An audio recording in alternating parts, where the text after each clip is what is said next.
Consensus is your elbow's okay. How does it feel for you? Oh, it's fine. Swelling went down, so no worries. Didn't have to do any draining or anything? Nah. It's not throbbing at all. It's still like kind of a bruise or throbbing pain. It's sore just because of the impact, but it's, I guess the spot it's at doesn't affect the range of motion, so I can shoot and dribble and do all I need to do. It's uncomfortable, but it's not necessarily painful. Have you watched the replay of that a few times since then, or not? I saw it once. Not a lot of help. That's all I say. Did you recognize the team owners? I did. It was right between him and his wife. I think I stepped on her chair. I don't blame them. They're the first responders. It's kind of coming at them pretty quick. The row behind, Mr. Fab's there, and everybody to his left. I want to do like a crowd surfing kind of deal, like at a concert, but they weren't ready. Did you see the guy taking pictures of you? Yeah, I need that picture. That'd be something to remember. Kind of disappointed he took that moment to document it, if you will. So took a picture of me, took a picture of I think Draymond or Andre, who were behind me on the court. So he was taking in the moment. Does it cause you to reevaluate whether you would do the same thing next time? I mean, for the most part, those are split decisions. You don't really weigh the options or the risks really when you're chasing a loose ball. Obviously, I'd rather stay on the floor as much as possible and whatnot. It's kind of dangerous, but I don't know how you can play hard and do what you need to do in those situations, 50-50 balls or whatever, with any doubt in your mind of, all right, protect yourself, really, especially in a playoff situation. Have your coaches or teammates or anybody in the organization asked you to please don't do that again? Some have, but most know if it's a situation like that, I always try to make the best decision whether I can get the ball or not, but that's it. Overall, do you feel pretty banged up? I mean, got a couple injuries, now this. I mean, are you okay? I'm doing all right, man. It's nothing to really worry about. It's nice to have 3 days in between to get your body right, but such it is in playoff basketball. That's kind of you gotta be prepared for anything. Steph, that 37-footer you hit at OKC in overtime, is that a moment that sticks out among others in your MVP season? Well, this is a big shot and a big play and a very eventful night overall for a lot of different reasons. So to get that win was meant a lot. Just having been down in that game and claw our way back and the way we even just got into overtime. So yeah, regular season-wise, that was a big win for us and a big shot. It doesn't mean anything going back there for the playoffs. What's the benefit of the sleeve on the elbow? Is that just compression, just to make sure I can get shots up and not have any swelling. So that's it.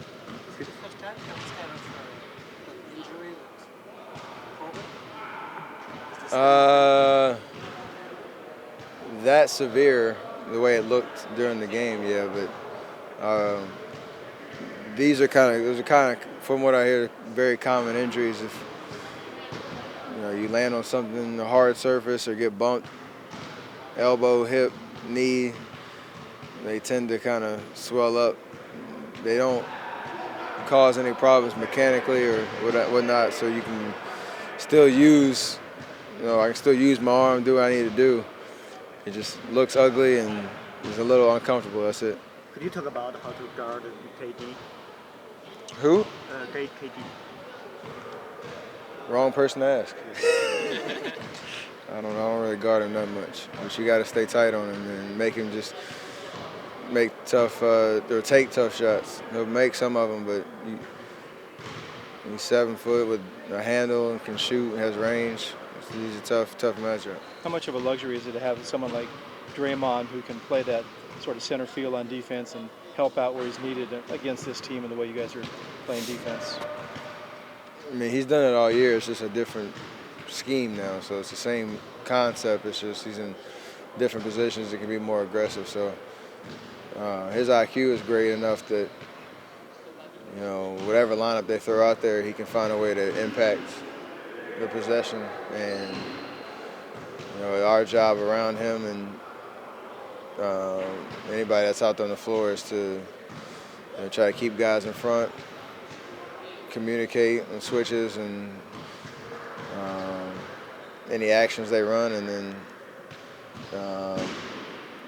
you know, just have multiple efforts on every single possession. Do you actually feel him coming up to give you help at times, depending on the situation? I hear him. He's always talking, so that's the biggest. That's the biggest thing. That's where, you know, on the defensive end, that's communication, and if you can hear him before the play actually happens, you know where to send the guy or where your help's coming from. He's not sneaking up on people then, huh? No, there's no time for that on defense. Speaking of defense, after game 2, you guys said you were more active defensively than you were in game 1. After watching tape, what stood out to you? We just had less breakdowns. The first game 1, we had too many situations in pick and rolls where we sent to the wrong guy, left the guy wide open. That's a threat. We rotated without having IQ of where we were going, and we just kind of, you know, paid attention to the details on those kind of situations. Obviously, it wasn't perfect. We can continue to get better. There were still a couple of slip-ups, but in the half-court offense, we measured our success by just trying to make them take tough shots every possession, and we were able to do that. How important has Andre been on defense for you guys in those first 2 games? I mean, he's huge. He's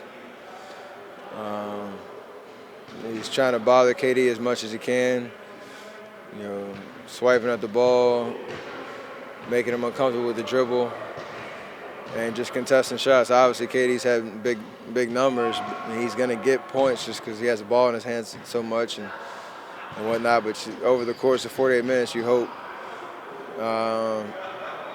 that he can wear him down as much as he can, and we have to help him, you know, behind him on the defensive end. How big of an influence has he been on you guys since his business started? I think he's been, I wouldn't say undervalued. I think people know how much of an impact he has every single night, whether he has 4 points or 20 points. When he's out there, he has a presence as a playmaker on both ends of the floor. So he's a huge X factor for us, and it obviously showed in the playoffs last year, and it's continuing to show as we go through this playoff run. Last game, second quarter, you just got one attempt down the court. Is that part of your plan? Did Steve ask you to do that, or just you play by yourself? Just have creativity and make plays. That's what he trusts us to do all the time. So after game 1, you said you had so many quick shots. You know, how will you do? You know, how will you avoid in game 3? Some of the quick ones we took in game 2, we made them, which helps. But there were still certain situations where we got a little rushed. On second chance opportunities, not taking our time and resetting and whatnot, but for the most part of the second half, we moved the ball from side to side, and everybody touched it and got involved and made them make decisions on defense and hopefully have some breakdowns, and we were able to get open looks. People always talk about your offense and how gifted you are on offense. How do you rate yourself as a defensive player? I feel like I go out and do what I'm supposed to do. Whether it's noticeable or not, I try not to have any breakdowns on the ball, guarding, you know, my man, getting steals, deflections, contesting shots, rotating when I need to. I love that people try to, create mismatches with me on the defensive end because those are, one, I love that challenge just as a competitor, and two, most of the time it means that doing something that they usually don't like to do. So we welcome that kind of game plan against us. Thank you. Thanks, Steph. Thanks, Steph.